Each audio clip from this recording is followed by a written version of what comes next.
Good morning सभी को, good morning सभी को, राम राम सभी को, जय हिंद।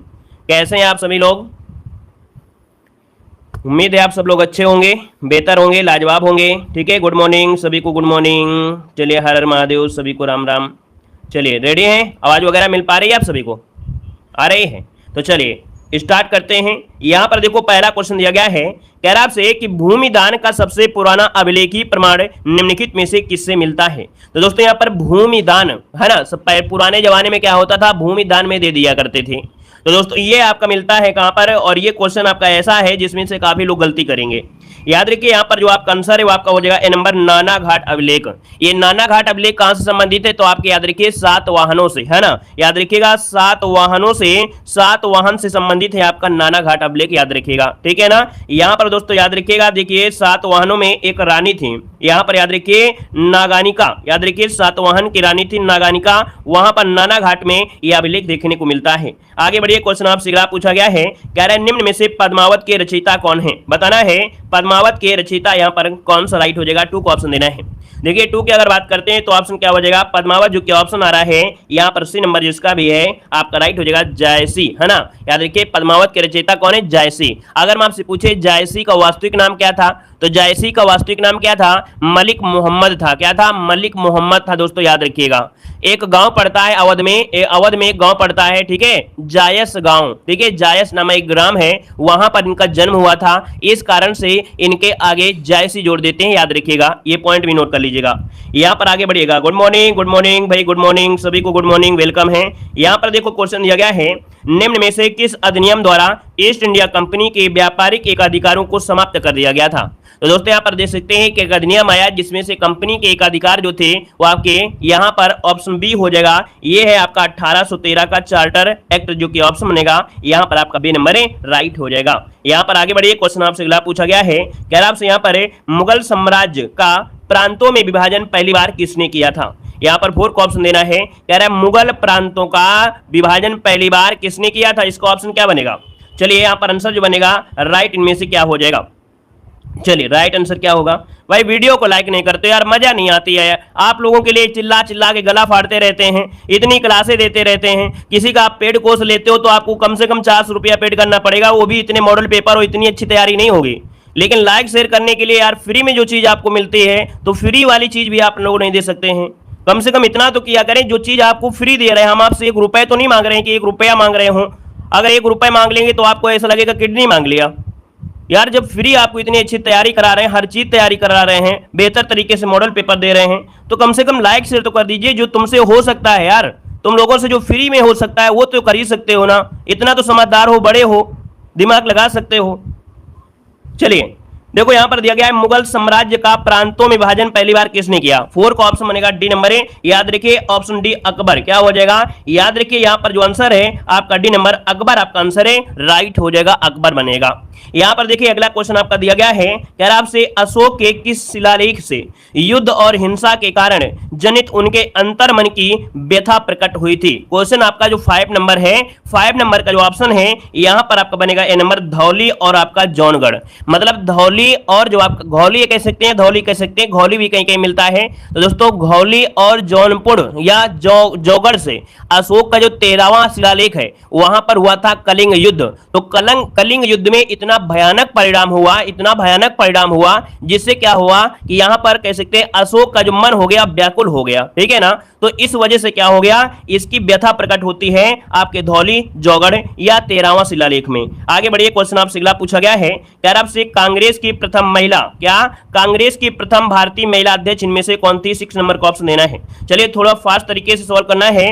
कांग्रेस की प्रथम भारतीय महिला अध्यक्ष इनमें से कौन थी? 6 नंबर में ऑप्शन बनेगा आपका बी नंबर, सरोजिनी नायडू। कौन? सरोजिनी नायडू। अच्छा ये बताइए, सरोजिनी नायडू तो आपने जवाब दे दिया, लेकिन कब बनी थी और कहां पर बनी थी? कौन सा अधिवेशन था जिसमें बनी थी? तो दोस्तों याद रखिए 1925, हमने बता दिया 1925, लेकिन कहां पर? तो आप कहेंगे कानपुर, ठीक है, कानपुर के अधिवेशन में ये आपकी 1925 में बनी थी। क्वेश्चन पूछा जाता है। यहां पर आगे बढ़िए, क्वेश्चन आपसे अगला पूछा गया है, कह रहा आपसे यहां पर कि भारतीय राष्ट्रीय कांग्रेस का प्रथम अधिवेशन कहां हुआ था? बताइएगा कि भारतीय राष्ट्रीय कांग्रेस का प्रथम अधिवेशन कहां हुआ था? 7 को ऑप्शन देना है। दोस्तों 7 की अगर बात करते हैं तो ऑप्शन क्या हो जाएगा? याद रखिएगा यहाँ पर ए नंबर हो जाएगा बंबई में, ठीक है। भारतीय राष्ट्रीय कांग्रेस का प्रथम अधिवेशन अधिवेशन बंबई में हुआ था। कब हुआ था? 1885 में। अगर हम आपसे क्वेश्चन पूछे प्रथम अधिवेशन में भाग कितने लोगों ने लिया था, कितने लोगों ने भाग लिया था, तो याद रखिएगा 72 लोग इसमें भाग लिए थे, अर्थात 72 प्रतिनिधि इसमें से शामिल हुए थे। यहां पर आगे बढ़िए, क्वेश्चन आपसे अगला पूछा गया है, कह रहा आपसे कि 1905 में बंगाल का विभाजन करने वाला गवर्नर जनरल इनमें से कौन था? चलिए यहां पर जवाब देना है। देखो पूरा कंसंट्रेट जो होना चाहिए वो क्लास में होना चाहिए, बातों में नहीं रखना चाहिए। बस ये तैयारी सोच के किया करिए, ये सोच के किया करिए कि जब आपका पीईटी का रिजल्ट आए तो आपका इतना अच्छा नंबर हो कि आपकी बड़ाई हो, ठीक है ना। फिर इसके बाद जब आप फार्म आएगा तो फार्म में भी आप लोग अच्छे से फिलअप कर पाएंगे मेंस एग्जाम में। लेकिन अगर आप मेंस एग्जाम को टारगेट करके अगर नहीं पढ़ते हैं तो समझो भी कोई टारगेट आपका है नहीं है। तो पीईटी एग्जाम पास करना एक टारगेट है, लेकिन मेंस एग्जाम को आपको टारगेट करना है। तो आप लोग अगर इतना टारगेट करेंगे तो ऑटोमेटिक आपके अंदर मन लगने लगेगा कि नहीं, हाँ मैं अच्छे नंबर नहीं लाऊंगा तो मैं मेंस एग्जाम में नहीं बैठ पाऊंगा। नहीं तो वही भीड़ है ना, लाखों की भीड़ में ट्रेन में घुसोगे, 1000 रुपया फूंक कर आ जाओगे, पीटे का फॉर्म निकल जाएगा, कोई मतलब नहीं है। इसलिए टारगेट ऐसा बनाइए कि मेंस एग्जाम आपका टारगेट होना चाहिए।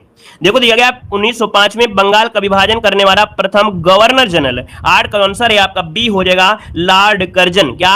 लॉर्ड कर्जन यहां पर आंसर बिल्कुल सही जवाब आ गया है सभी का। और अगला क्वेश्चन आपका दिया गया है, कह रहे कलकत्ता के स्थान पर भारत की राजधानी दिल्ली कब बनी थी? तो दोस्तों आपको मालूम है पहले कलकत्ता राजधानी थी, लेकिन क्या हुआ 1912 में कलकत्ता के स्थान पर दिल्ली को भारत की राजधानी बनाया गया। तो ऑप्शन बनेगा यहां पर आपका बी नंबर राइट हो जाएगा। अगर पूछे घोषणा कब हुई थी तो दोस्तों इसकी घोषणा 1911 में दिल्ली दरबार में की गई थी। वायसराय कौन था? हार्डिंग द्वितीय। कौन? हार्डिंग द्वितीय द्वारा जॉर्ज पंचम की ओर से की गई थी। आगे बढ़िए, क्वेश्चन आपसे अगला पूछा गया है, कह रहा आपसे कि दिल्ली में स्वदेशी आंदोलन का नेतृत्व किसने किया था? दिल्ली में स्वदेशी आंदोलन का जो नेतृत्व किया वो किसने किया था? तो दोस्तों यहां पर याद रखिएगा सैयद हैदर रजा। कौन है?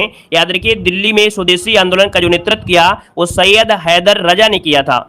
मुंबई की अगर बात करें कि दोस्तों मुंबई और पुणे में, दोस्तों तो मुंबई और पुणे में बाल गंगाधर तिलक ने किया था। ये भी पॉइंट याद रखिएगा कि मुंबई और पुणे में जो किया था वो बाल गंगाधर तिलक ने किया था। किसका? तो आपके स्वदेशी आंदोलन का नेतृत्व किया था। दोनों पॉइंट याद रखिए। आगे बढ़िए, क्वेश्चन दिया गया है, कह रहा आपसे यहां पर है कि छोटा नागपुर पठार क्षेत्र में निम्न में से किस संसाधन में समृद्ध है? जो छोटा नागपुर का पठार है ये किस चीज के मामले में समृद्ध है पूरी तरीके से? तो दोस्तों याद रखिएगा खनिज के, आपका बी नंबर राइट हो जाएगा खनिज के लिए, इसलिए इसे भारत का रूर भी कहा जाता है। आगे बढ़िए, क्वेश्चन आपसे अगला पूछा गया है। नमस्ते जी नमस्ते।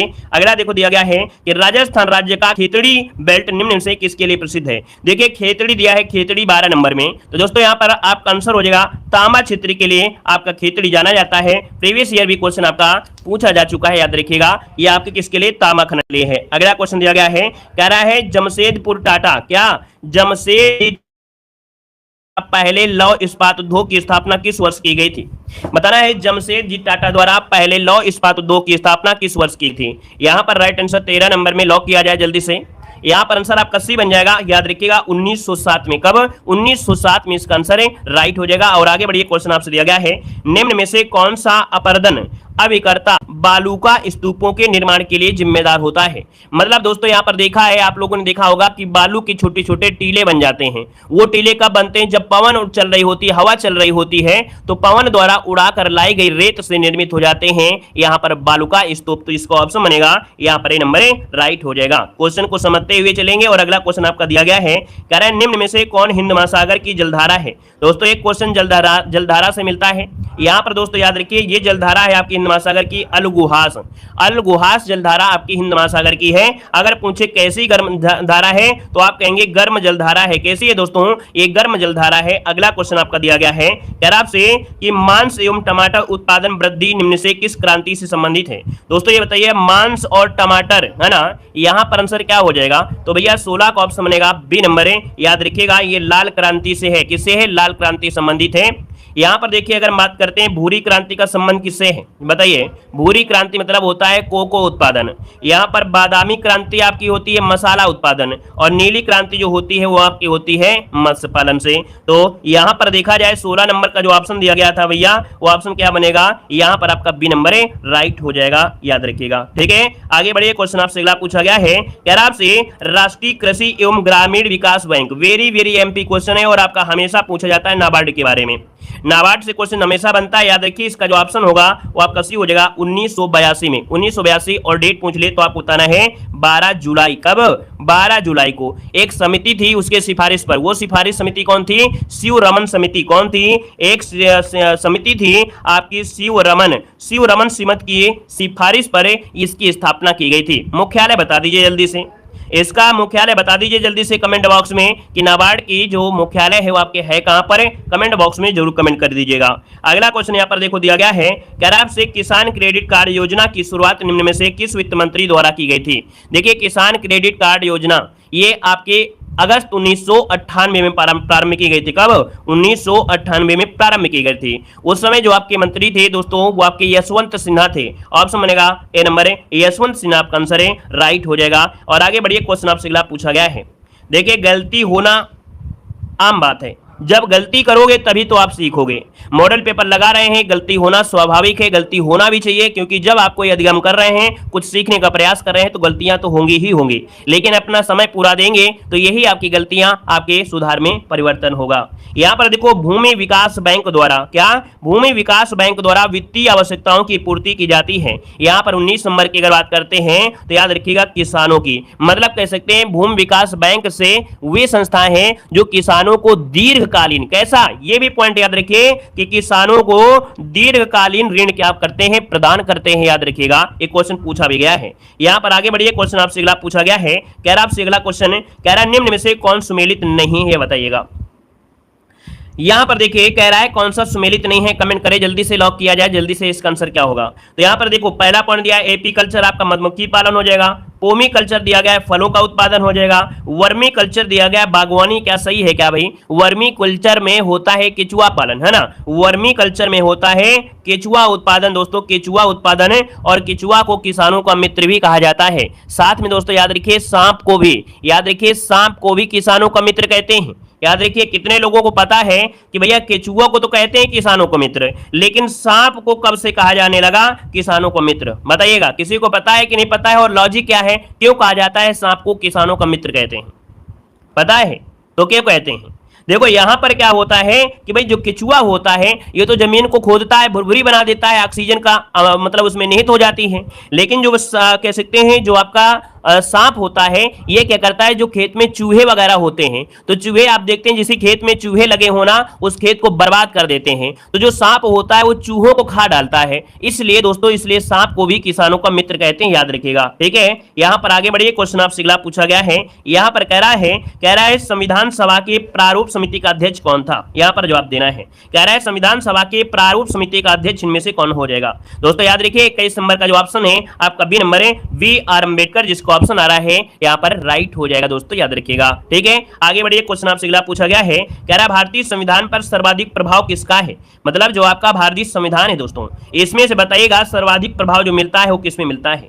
यहां पर आपका 22 नंबर में, तो दोस्तों आपका जवाब हो जाएगा भारत सरकार अधिनियम 1935। भारत सरकार अधिनियम जो आपका 1935 है यही से आपका लिया गया है। आपका जवाब हो जाएगा यहां पर सी नंबर, लगभग 2/3 जो लिया गया है यही से लिया गया है। आगे बढ़िए, क्वेश्चन आपसे दिया गया है, कह रहा आपसे किस संविधान को मिनी कॉन्स्टिट्यूशन की संज्ञा प्रदान की गई है? लाजवाब क्वेश्चन दिया गया है। मिनी कॉन्स्टिट्यूशन या लघु संविधान की उपमा जो दी जाती है वो किसे दी जाती है? तो यहां पर आंसर हो जाएगा आपका डी नंबर है, 42वां संविधान संशोधन। ये कब हुआ था? तो याद रखिए ये हुआ था 1976 में। कब हुआ था? 1976 में। और इस संविधान संशोधन में कुल कितने प्रावधान? याद रखिएगा इसमें से 59 कितने? याद रखिएगा यहां पर आपका 59 प्रावधान, अर्थात 59 प्रावधान यहां पर किए गए थे, इसलिए इसे मिनी कॉन्स्टिट्यूशन की संज्ञा भी दी जाती है। आगे बढ़िए, क्वेश्चन दिया गया है, कह रहा आपसे यहां पर न्यायिक पुनरावलोकन के सिद्धांत को भारतीय संविधान में किस देश के संविधान से शामिल किया गया है? यहां पर जवाब देना है, आपका आंसर क्या हो जाएगा? दोस्तों 24 नंबर की अगर बात करते हैं तो यहां पर दोस्तों याद रखिए अमेरिका हमने बताया है। न्यायिक शब्द अगर लगा होता है पॉलिटी में तो याद रखिए संभवता है कि अमेरिका से ही वो चीजें आपके ली गई होंगी, याद रखिएगा। ठीक है ना, आगे बढ़िए, क्वेश्चन आपसे अगला पूछा गया है, कह रहा आपसे यहां पर संसद के सत्रों के मध्य अधिकतम अंतर हो सकता है। मतलब संसद के जो सत्र होते हैं इनके मध्य जो अंतर हो सकता है कितना हो सकता है? याद रखिए 6 माह का अंतर हो सकता है, मतलब एक साल में 2 बार यहां पर बैठकें होती हैं, याद रखिएगा। ठीक है ना, आगे बढ़िए, क्वेश्चन आपसे अगला पूछा गया है, यहां पर आपसे अगला क्वेश्चन आ गया है, कह रहा है जब लिफ्ट पर, है ना, जब लिफ्ट एक समान वेग से ऊपर या नीचे गति करती है तो लिफ्ट में पिंड का भार जो प्रतीत होता है, क्या प्रतीत होता है 26 नंबर में। तो दोस्तों यहां पर आंसर क्या हो जाएगा, यहां पर आंसर बताइए, कमेंट करेगा। यहां पर भार में कोई परिवर्तन नहीं होता है क्योंकि कांस्टेंट यहां पर हो चुका है। आगे बढ़िए, क्वेश्चन आपसे अगला पूछा गया है, कह रहा है कि दीर्घ रेडियो तरंग की खोज किसने की थी। दीर्घ रेडियो तरंग की जो खोज किया था वो किसने किया था, कमेंट करें जल्दी से। यहां पर देखिए दीर्घ रेडियो तरंग की अगर बात करें तो दोस्तों ये चीज एक आपने पढ़ा सुना होगा, मार्कोनी है, मैक्रोनी है ना, मैक्रोनी नहीं बोल रहा है, मार्कोनी, याद रखिए मार्कोनी जो आपका वैज्ञानिक है, इन्होंने ही दीर्घ रेडियो तरंग की क्या किया था, खोज किया था। अगर पूछे लघु रेडियो तरंग की खोज किसने किया था, तो दोस्तों याद रखिएगा लघु अगर पूछ लेता है लघु, तो ये है आपके लघु वाले हैं, ठीक है, ये है आपके लघु रेडियो तरंग की खोज किया था हेनरिक हर्ट्ज ने किया था, याद रखिएगा। यहां पर आगे बढ़िए, क्वेश्चन आपसे अगला पूछा गया है, कह रहा आपसे यहां पर सिरका में पाया जाने वाला अम्ल क्या होता है। सिरका में पाया जाने वाला अम्ल क्या होता है, तो सिरका जानते हैं ना भैया, सिरका जानते हैं ना, गर्मियों में खटाई वटाई रखते हैं, तो भैया सिरका में पाया जाता है क्या, यहां पर आंसर डी हो जाएगा, एसिटिक अम्ल होता है। क्या होता है, एसिटिक अम्ल होता है। अगर हम आपसे पूछे भैया कि जो टार्टरिक अम्ल होता है, टार्टरिक अम्ल किसमें होता है, टार्टरिक अम्ल किसमें होता है भैया, आप याद रखिएगा कि टार्टरिक अम्ल होता है, जैसे आपका हो गया संतरा हो गया, है ना, संतरा में टार्टरिक अम्ल होता है, इमली में आपका होता है, याद रखिए इमली में भी टार्टरिक अम्ल आपका होता है, याद रखिएगा। अच्छा सॉरी, इमली में होता है टार्टरिक अम्ल और सैट्रिक अम्ल होता है, ये होता है संतरा में, सा से संतरा, सा से सैट्रिक, तो याद रखिए ये गलती हो रही थी, याद रखिए सैट्रिक अम्ल होता है संतरा में, टार्टरिक अम्ल होता है इमली में होता है, और एसिटिक अम्ल होता है सिरका में। ये जो लैक्टिक अम्ल है ये किस में होता है, लैक्टिक मतलब लैक्ट शब्द लग जाए तो समझिए दूध से बनी हुई चीजें होती हैं, तो दोस्तों याद रखिएगा ये आपका दूध में होता है। क्लियर हो गया, चारों पॉइंट। आगे बढ़िए, क्वेश्चन दिया गया है, कह रहा आपसे कि रक्त में बीमारी उत्पन्न करने वाली जीवाणुओं को नष्ट करने वाली कोशिका इनमें से कौन सी है। तो दोस्तों यहाँ पर 29 नंबर में याद रखिएगा कि जो आपकी बॉडी में क्या होती है, बीमारी लग जाती है ना, तो बीमारी में उत्पन्न होने वाले जीवाणु को जो नष्ट करता है वो आपका श्वेत रदिक कणिकाएं होती हैं, यही लड़ती हैं आपकी बॉडी में आपकी क्षमता से। यहां पर आंसर आपका ये नंबर है, राइट हो जाएगा। आगे बढ़िए, क्वेश्चन आपसे दिया गया है, कह रहा है कौन सा विटामिन जल में घुलनशील होता है। तो दोस्तों जल में घुलनशील विटामिन क्या होता है, बच्चा, है ना, हमने यहां पर कह दिया शॉर्टकट में, बच्चा पानी में डूब गया, क्या याद रखिए बच्चा जो होता है पानी में डूब जाता है, हमने बच्चे को शॉर्टकट में लिख दिया बी सी, है ना, तो यहां पर याद रखिए बी और सी जो होते हैं ये जल में घुलनशील होते हैं, बाकी जो बचे हुए आपके हो गए वो आपके वसा में घुलनशील होते हैं। आगे बढ़िए, क्वेश्चन आपसे अगला पूछा गया है, कह रहा है वर्तनी के अनुसार शुद्ध रूप का चयन करना है 31 नंबर में। दोस्तों यहां पर देख सकते हैं आपका वर्तनी में आपका आंसर इनमें से राइट क्या हो जाएगा। देखिए ईर्ष्या कैसे लिखेंगे, यहां पर देख सकते हैं आप लोग हमेशा से आप पढ़ते हैं कि भैया जो ईर्ष्या होती है वो कैसे लिखा जा सकता है, क्वेश्चन आपका पूछा जाता है। देखिए आपका 31 नंबर का जो ऑप्शन है यहां पर आपका ये हो जाएगा, याद रखिए ईर्ष्या, ये आपका आंसर है, राइट हो जाएगा, जो कि जवाब बिल्कुल सही है। आगे बढ़िए, क्वेश्चन आपसे दिया गया है, कह रहा आपसे निम्न में से कौन पुत्री का पर्यायवाची नहीं है। देखिए पुत्री का पर्यायवाची दोस्तों यहां पर देखिए, यहां पर सुता होता है, आत्मजा होता है, दुहिता होता है, लेकिन भैया आपसे अगर हम बात करें कि यहां पर जो तनय दिया है, तनय, तनय तो नहीं होता है, तनय होता है पुत्र का होता है, किसका होता है, पुत्र का होता है, याद रखिएगा। ठीक है, वेलकम है, वेलकम है। यहाँ पर नए लोग जितने लोग जुड़ रहे हैं ना, जय हिंद जरूर लिखिएगा, ठीक है ना। ऑफलाइन देख रहे हैं तो भी जय हिंद लिखिएगा, इससे हमारी पहचान बन जाती है कि नहीं आप हमारे चैनल से नए जुड़ रहे हैं, ठीक है ना, तो जय हिंद जरूर लिखते चलिएगा। जिसकी मति झट सोचने वाली हो, अर्थात जिसकी बुद्धि तुरंत सोच ले कोई चीज को, है ना, तो यहां पर होता है दोस्तों प्रत्युत्पन्नमति, ऑप्शन आपका बी नंबर है, राइट हो जाएगा, प्रत्युत्पन्नमति कहते हैं। आगे बढ़िए, क्वेश्चन आपसे दिया गया है, कह रहा है निम्न में से निर्गुण का संविच्छेद इनमें से क्या होता है। निर्गुण का संविच्छेद आप कहेंगे तो भैया आप कह दीजिए क्या, यहां पर आपको कहना है कि ये जो आपकी रा उड़ा है ना, यहां पर निह धन गुण बनेगा, मतलब ऑप्शन जो आपका सी दिया गया है ये हो जाएगा, और इसमें रा को हटाकर विसर्ग लगा देंगे तो आपकी विसर्ग संधि हो जाएगी। क्लियर है। आगे बढ़िए, क्वेश्चन दिया गया है, कह रहा है आपसे हाल ही में उत्तर प्रदेश का कौन सा जिला वैक्यूम आधारित सीवर सिस्टम वाला देश का पहला जिला बना है। तो दोस्तों यहाँ पर 45 नंबर का ऑप्शन लॉक करिए जल्दी से। कह रहा आपसे कि हाल ही में उत्तर प्रदेश का कौन सा जिला वैक्यूम आधारित सीवर सिस्टम वाला देश का पहला यहाँ पर जिला बना है। दोस्तों बहुत ही अच्छा क्वेश्चन, लाजवाब क्वेश्चन, कमेंट करें जल्दी से कौन से आंसर को लॉक किया जाए भाई। यहां पर देखिए आपका जवाब क्या हो जाएगा, आगरा हो जाएगा क्या, यहां पर 45 नंबर में आंसर क्या बनेगा, आगरा या और कुछ। चलिए यहां पर देखिए आपका आंसर क्या बनेगा, कमेंट करिए भाई। कमेंट कहां गायब हो गए आप लोग, कमेंट ही नहीं आ रहे हैं, बिल्कुल से गायब हो गए कमेंट। कमेंट कहाँ गायब हो गए भाई? आप लोग कमेंट बिल्कुल छोड़ ही दिए, स्टॉप मार दिए कमेंट। चलिए आगरा बिल्कुल सही है, यहाँ पर आपका जवाब हो जाएगा बी नंबर आगरा, इसका आंसर आपका राइट बनेगा। ठीक है, आगे बढ़िए। क्वेश्चन आपसे अगला पूछा गया है, यहाँ पर दिया गया है, कह रहे हैं निम्न में से किस देश को लैंड ऑफ थंडरबोल्ट के नाम से भी जाना जाता है? तो दोस्तों यहाँ पर जवाब देना है, कह रहा है आपसा यहाँ पर देखिए आंसर बनेगा बी नंबर भूटान। याद रखिए भूटान को, दोस्तों याद रखिएगा भूटान को क्या बोलते हैं? लैंड ऑफ थंडरबोल्ट के नाम से जाना जाता है। दोस्तों याद रखिएगा ये क्वेश्चन 2021 पीटी एग्जाम में पूछा गया था। यहाँ पर आगे बढ़िए, क्वेश्चन आपसे अगला पूछा गया है, कह रहा आपसे यहाँ पर देखिए निम्न में से मंगोलिया की राजधानी कौन सी है? मंगोलिया की राजधानी पूछा गया है, नोट करिएगा राजधानी, याद रखिएगा जैसे ही हम बताएं वैसे आपको आंसर नोट कर लेना है कॉपी में भी। यहाँ पर जो मंगोलिया की राजधानी है वह की कौन सी है? मंगोलिया की राजधानी है उलान बटोर। क्या नाम है? उलान बटोर। इसका ऑप्शन जो बनेगा आपका सी नंबर राइट हो जाएगा। अगर हम आपसे बात करते हैं तुर्की की राजधानी, दोस्तों तुर्की की राजधानी है अंकारा। क्या? तुर्की की राजधानी जो आपकी है, तुर्की की राजधानी क्या है? तो अंकारा है, अंकारा है, याद रखिए। मकाऊ की राजधानी मकाऊ है, याद रखिए मकाऊ की राजधानी मकाऊ ही है, याद रखिएगा मकाऊ ही रहेगी। ठीक है ना, क्लियर है। और अगर पूछे कि लेबनान की राजधानी क्या है, तो दोस्तों याद रखिएगा लेबनान, लेबनान की जो राजधानी है वो है आपका बेरूत है, याद रखिएगा, नोट कर लीजिएगा इन सभी को। ठीक है ना, आगे बढ़िए। क्वेश्चन दिया गया है, कह रहा आपसे निम्न से कौन सबसे लंबी तटरेखा वाला राज्य है? चलिए, कुछ लोग सोचा करते हैं कि सर जी का चैनल छोटा है तो यहाँ पर बच्चे तो है नहीं है तो अच्छा तो पढ़ाते नहीं होंगे, है ना, लेकिन आपको ये तो पता ही है कि हम हर एक मॉडल पेपर सोल्व करा देते हैं, किताब भी पढ़ा देते हैं, और इससे तो फंसेगा ही फंसेगा। ठीक है ना, ये भी याद रखिएगा, ऊंची दुकान का फीका पकवान। ठीक है, ऊंची दुकान का फीका पकवान। हम भैया छोटे वाले हैं, ठीक है, छोटा मोटा हमारा चैनल है, हम अपने चैनल से सिलेक्शन देने का प्रयास करते हैं, वो भी फ्री प्रयास करते हैं, एक भी पैसा आपसे नहीं लिया जाता है। ठीक है ना, तो आप लोग ये अपने दिमाग में मत रखिए यार कि हम किसी का कोर्स लेते तो ज्यादा नंबर आ जाते। याद रखिएगा कोर्स से मिलाकर देखिएगा, जो बच्चा आपका साथ में लिया हो, एक दिन कंपटीशन में बैठ जाना, उसको भी बैठा लेना साथ में और अपने को बैठ जाना, बोल देना भैया एक मॉडल पेपर तुम उठाओ और एक मॉडल पेपर हम उठाते हैं, मिला के देख लेना, उसी दिन आपको पता चल जाएगा कि पानी का पानी है ना, बोलते ना दूध का दूध, पानी से पानी, बिल्कुल समझ में आ जाएगा। देखिए आपका जो 48 नंबर है, लगभग सबका जवाब अब तक आ चुका है। यहाँ पर जो आपका आंसर है भैया लंबी तटरेखा वाला है आपका बी नंबर गुजरात। क्या हो जाएगा?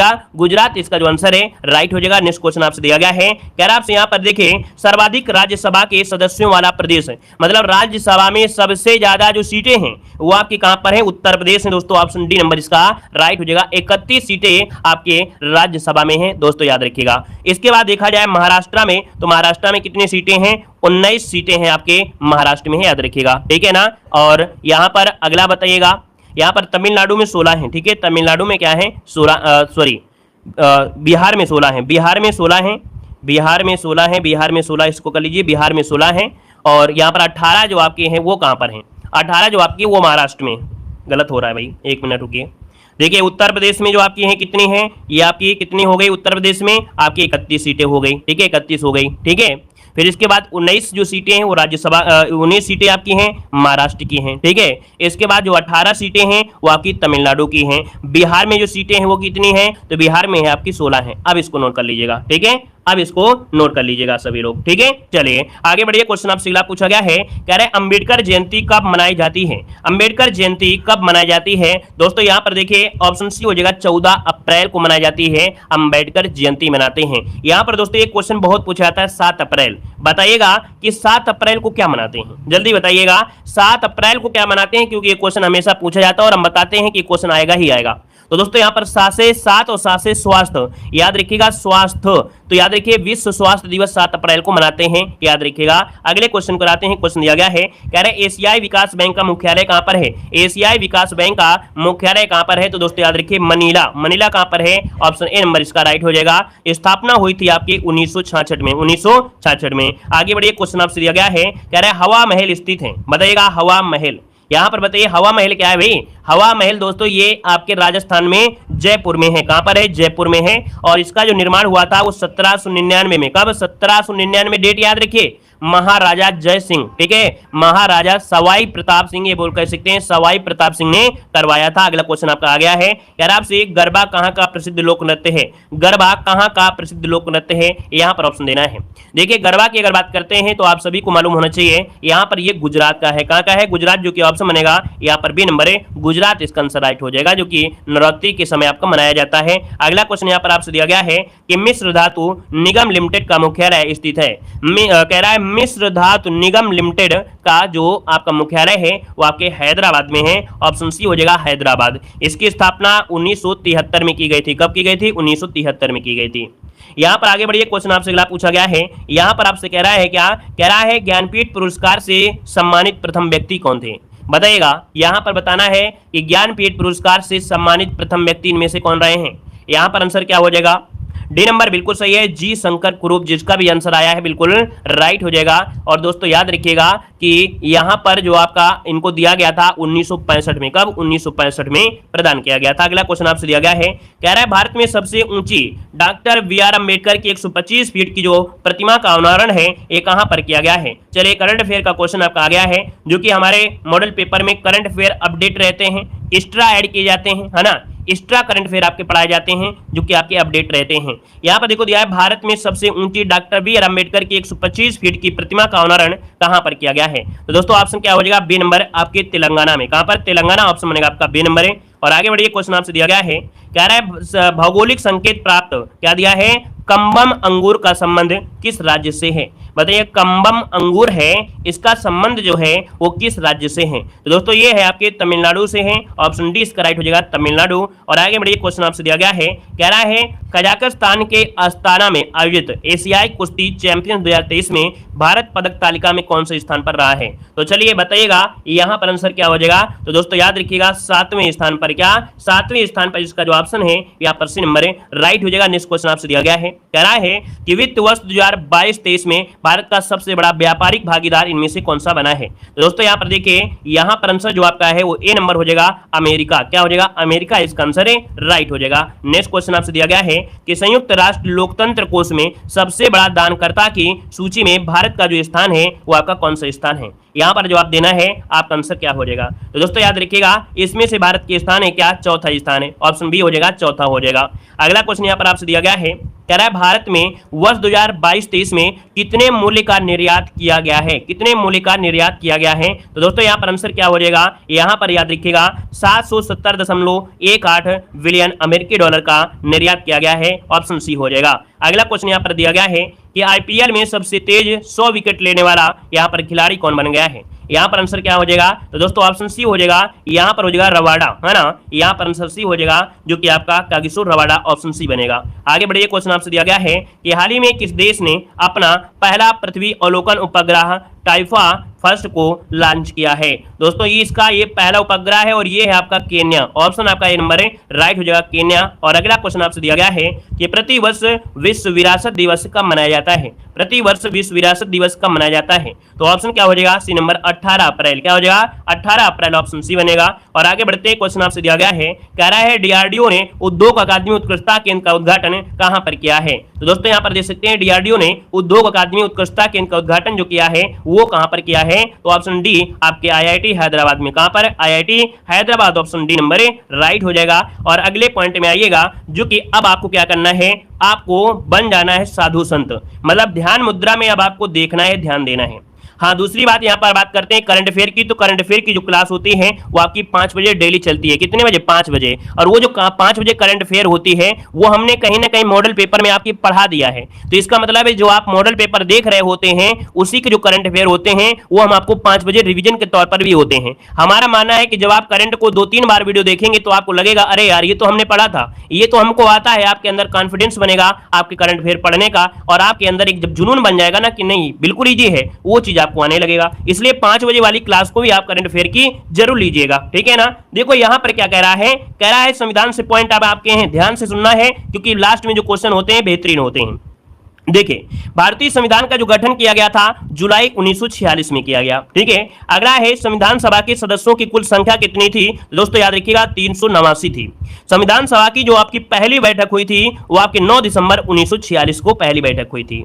यहां पर दोस्तों अगला पॉइंट दिया गया है कि संविधान सभा के अस्थायी अध्यक्ष कौन थे? तो संविधान सभा के अस्थायी अध्यक्ष कौन थे? तो डॉक्टर सच्चिदानंद सिन्हा हो जाएगा। यहां पर संविधान सभा के स्थायी अध्यक्ष कौन थे? तो आपके डॉक्टर राजेंद्र प्रसाद, इसका आंसर राइट हो जाएगा। अगला है कि संविधान सभा में जो संविधान का प्रथम वाचन हुआ था, तो दोस्तों याद रखिएगा प्रथम वाचन पूछा जाता है तो याद रखिएगा प्रथम वाचन 4 नवंबर से स्टार्ट होता है, 9 नवंबर 1948 तक चलता है। याद रखिए 4 नवंबर से स्टार्ट होता है, 9 नवंबर 1948 तक ये चलता है। यहां पर दूसरा वाचन पूछा है तो ये 15 नवंबर 1948 से स्टार्ट होता है और 17 अक्टूबर 1949 तक चलता है। यहां पर तीसरा वाचन है 14 नवंबर 1949 को स्टार्ट होता है और 26 नवंबर 1949 को ये कंप्लीट होता है। यहां पर देखिए अगला पूछा गया है संविधान सभा की जो अंतिम बैठक हुई थी वो कब हुई थी? देखिए संविधान सभा की जो अंतिम बैठक हुई वो आपकी 24 जनवरी 1950। क्या? 24 जनवरी 1950।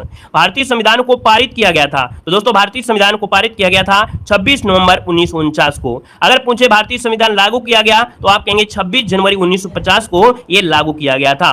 भारतीय संविधान ने राष्ट्रगान को कब बनाया? याद रखिएगा राष्ट्रगान पूछा, राष्ट्रगान को 24 जनवरी 1950 को अपनाया था दोस्तों, याद रखिए। और अगला पॉइंट आपसे यहां पर देखो दिया गया है क्या आपसे यहां पर क्या राष्ट्रीय गीत वंदे मातरम, राष्ट्रीय गीत को दोस्तों 24 जनवरी 1950 को यहां पर क्या किया गया? संविधान सभा द्वारा एक्सेप्ट किया गया। दोस्तों राष्ट्रीय ध्वज संविधान सभा ने अपनाया था 22 जुलाई। डेट याद रखिएगा, यहां की डेट बहुत महत्वपूर्ण है, 22 जुलाई को दोस्तों राष्ट्रीय ध्वज को अपनाया गया था। अगला दिया गया है संविधान निर्माण की प्रक्रिया में लगे वर्ष, अर्थात संविधान निर्माण की प्रक्रिया में जो समय लगा था 2 वर्ष 11 माह और 18 दिन लगा था। छोटे से यहां पर देखिए वीडियो में पूरा हम आपको यहां पर देख सकते हैं पॉलिटी कंप्लीट हो रही है। कह रहे संविधान के निर्माण में जो कुल व्यय हुआ था, कितना पैसा लगा था? तो 63,96,729 रुपए लगे थे दोस्तों, याद रखिएगा। मूल संविधान में भागों की संख्या कितनी थी? तो आपके 22 भाग थे। मूल संविधान में अनुच्छेदों की संख्या तो आपकी 395 अनुच्छेद। अनुसूचियां कितनी थी? तो आपके 8 अनुसूचियां थी। यहां पर दोस्तों संविधान के पिता किसे कहा जाता है? तो भारतीय संविधान के पिता कहा जाता है डॉक्टर भीमराव अम्बेडकर को कहा जाता है, याद रखिएगा, है ना। तो ये पॉलिटी से क्वेश्चन हुए। अब जिनको समस्या होती है क्या आपके गवर्नर जनरल से, तो देखो हमने यहां पर इस प्रकार से आपको देखिए गवर्नर जनरल वायसराय, यहां पर एक साथ आप लोग इसका स्क्रीनशॉट लीजिएगा, अपनी कॉपी में एक साथ लगाइएगा। देखिए बंगाल के गवर्नर है ना, फोर्ट विलियम के गवर्नर, तो पहले रॉबर्ट क्लाइव, फिर आपका दिया है विंस्टार्ट, फिर रॉबर्ट कांडाउंस, फिर आपका वेरेनस्टार्ट, फिर कार्टियर, फिर वारेन हेस्टिंग। तो इसका स्क्रीनशॉट ले सकते हैं। वैसे हम आपको ये पीडीएफ जो आपकी है वो टेलीग्राम पे प्रोवाइड करा देते हैं। डेली हमारी क्लास होती है, डेली क्लास में जो इस तरह की चीजें बताते हैं वो टेलीग्राम पे हम प्रोवाइड करा देते हैं। तो टेलीग्राम है देव जीके ट्रिक्स, टेलीग्राम से जुड़ जाइए, वहां पर आपको जरूरी पीडीएफ भी मिलती रहती हैं। वीडियो के लिंक भी। सभी को जय हिंद।